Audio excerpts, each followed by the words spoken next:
genre bahagian hantu Ju-on dan sebagainya. Member kita tengah tengok TV mai.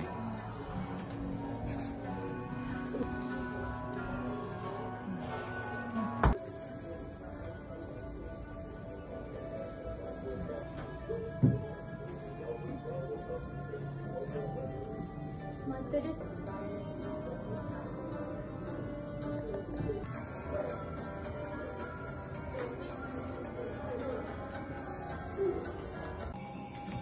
last part adalah kita akan jumpa Halloween part, iaitu Jack O'Lantern punya kawasan, tapi dia pun buat macam glow in the dark, so tak ada apa dah. So before habis tu kita akan jumpa souvenir punya kedai, memang cantik. Aku wajib beli souvenir dekat Ghost Museum sebab dia comel.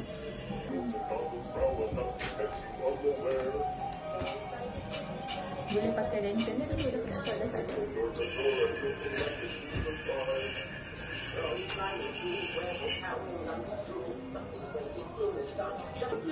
Okay, so habis dekat Jack O'Lantern ni, before habis, so hampa boleh main souvenir.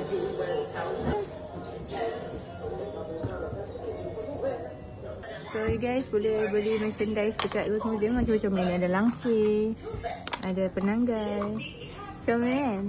So Lego jumpsuit. Lepas tu ni comel ni pink. So kalau nak beli apa-apa, bawa anak-anak kau, budak-budak, okey, boleh beli barang-barang kat sini.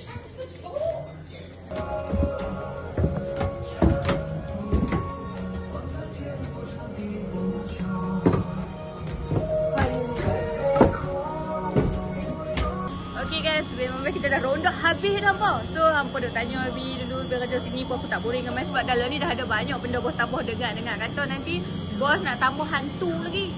So hampa boleh main lah. Lepas tu sini merchandise memang lawa-lawa tengok aku dah beli. Aku dah teracun beli payung. Payung tu lagu tu. Lagu tu The Ghost Museum, Feng Shui je payung. Payung Feng Shui. So hampa jangan lupa main Ghost Museum dekat gate Lebuh Melayu. Macam ni. Okay guys, sudah habis dah hampa. Dah masuk dah dekat Ghost Museum Penang. Okay, hampa jangan lupa Ghost Museum Penang ni yang first lah dekat Malaysia ni, dekat Penang.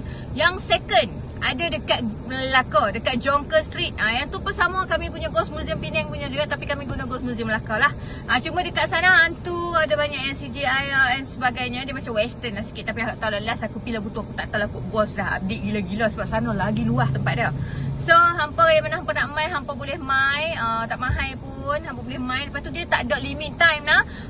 Museum kebanyakannya dia cakap ada limit time. Tu lah banyak mahal. Tak, boleh. Hampa boleh tagak gambar dengan tu pun semua murah lah. Dia bagi soft copy ke apa tu, hampa nak tagak gambar sendiri pun boleh. Lepas tu masa tak ada limit. So dah pukul 8 asyikkan dah. Aku nak gerak dulu. Thank you guys. Tetap.